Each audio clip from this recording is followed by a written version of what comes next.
جناب مولانا رفیق اجازت سے نہیں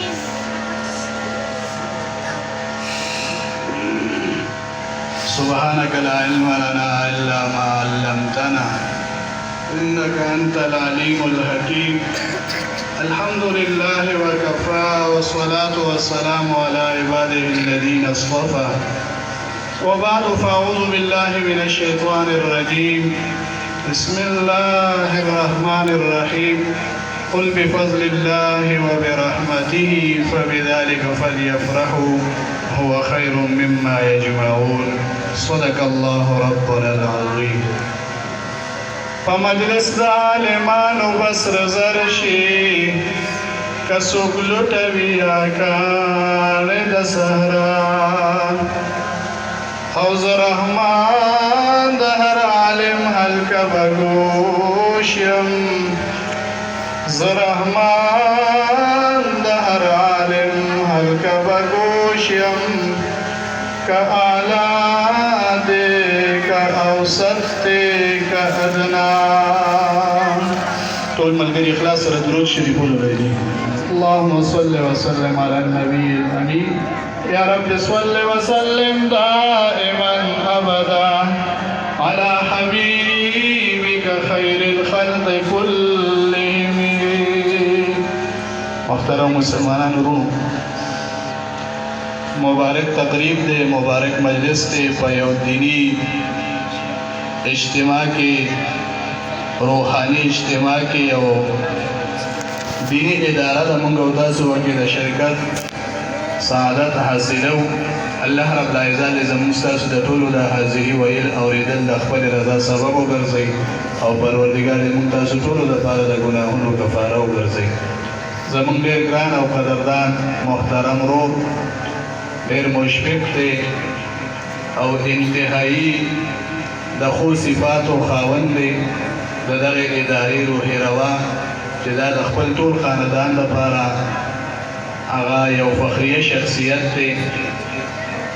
د هغې د زړه خواهش دی ورنه موږ د حضرت باچا صاحب دامت برکاتهم ماهیت کې صرف د شرکت او د اورېدو په غرض باندې راغلي وو. محترم تیر کاله موږ ستاسو په دغه اجتماع کې شریک شوي وو.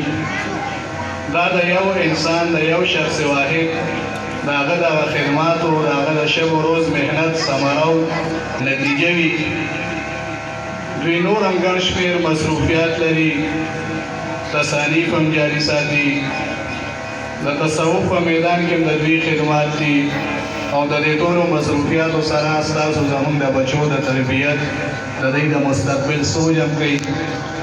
دا کال په کال باندې دا د کثیر تعداد کې ماشومان هغوی د قرآن شریف زده کړه کوي، هغو ته پټکي په سریږي.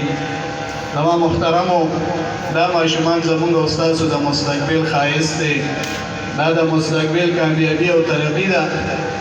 خو دا مستقبل چې زموږ او ستاسو ښایسته کېږي د دې ادارو په کامیابۍ سره چې موږ او تاسو د خپلې ادارې د خپلې مدرسې آبادې کو کامیابې کو او مدرسه اداره چې کامیابۍ آبادۍ د هغې مدیر، د هغې مشر او د هغې چې کوم محتمل سي وي د هغو ملاتړ جوړېږو، هغوی سره به تعاون او مرسته کوو. مولوي صاحب محترم په نفس نفیس باندې یوازې لګیا دی او دا ټول مصروفیات خپل مخکې رسو کې او زما استاد د بچو فکر کوي. استادان یې ورته نیولي وي، خادمین یې ورته نیولي دي، اداره یې ورته سازه کړې ده. قسم دی یو مسلمان دې سوچ وکړي زه په خپل کور کې خپل بچي ته ټیم نشم ورکولی. زما کور کې صرف زما بچي دي، دوه به یې څلور به یې شپږ وی. ما سره دومره وخت نه وي چې زه د خپل بچي په خپل کور کې تربیت وکړم، د هغه خیال وساتم، هغه له اوقات ورکړم. او د مدرسې یو مشر یا استاذ هغه په درزونو نه په سوونو ماشومان د کلي علاقې راځي او هغو ته کلاسونو کې ناست دي او یو یو بچي له په ګنټو ګنټو باندې وختونه ورکوي او هغه ته د الحمدلله تر والناسه پورې د قرآن شریف په سینه کې ور زده کوي، خواري ورسره کوي. محترمو بچي زما استاد دي او صلاحیتونه ورله اساتذه کرام او علما استعمالوي. قسم دی دا د امت خیرخواهان دي، د معاشرې خیرخواهان دي او زمونږ استاسو چې په معاشره کې د دینداري ده دا بزرګي ده، دا اخلاق دي، دا د مشر کشر تمیز او پہچان دی، د جماعت او د مدرسې او د حجرې فرق دی. زما محترمو دا د عالمانو د مدرسو برکت دی. قسم دې زه نبی حضور علیه السلام مبارک فرمایي وایي څنګه چې اسمان په ستورو باندې ښایسته ښکارېږي داسې د ځمکه حضور مبارک وایي زما د امت په عالمانو باندې ښایسته ښکارېږي. دا د ځمکې ستوري دي. الله پاک دې د دې په ژوند کې نور هم برکت نصیب کړي او د ادارې ته د رب العزت نور هم ترقي او کامیابي نصیب وګرځوي. موږ او تاسو نن راغلي یو سبق کوو. محترمو یو به د دې ټکي معلومات وکړو دلته زموږ بچو ته استادان څومره دي، درس طریقه کار یې څه دی او موږ باندې به حیثیت مسلمان څه لازم دی. مولوي صاحب باندې په یوازې لازم نه چې زموږ د بچو تربیت وکړي ټکي ورته وکړي.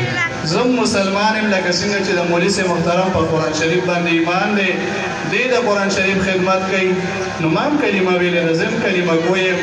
قرآن شریف سره زما هم د ایمان نسبت دی، زه د آخرت کې د شفاعت امید لرم. نو ما له څه کول پکار دي؟ نو دغه اداره کې د دې وړو او چې کوم ځای کې مسجد مدرسې ته لاړ شو حاضري خو د هغې ضروريات وګورو چې موږ ته د ماشومانو ته څه ضرورت داسې مخې ته شته چې زه یې پوره کولی شم. په حیثیت مسلمان یې زه پوره کړم. ښودل به استاد کوي، زده کول به شاګرد کوي او اجر او ثواب کې به ورسره ما او دا شریک یو. نو مولوي صاحب محترم موږ سره دا نیکي کړې ده. نن موږ او تاسو تش راغلي یو، لیکن د احادیثو د رڼا موافق درته وایم انشاءالله چې کورونو ته ځو. مازدیګر یو ګنټه نیم به ستاسو دا تدریب وي، خو چې کورونو ته ځئ نو انشاءالله جولۍ به د خیر نه ډکې ځان سره وړئ. دا تاسو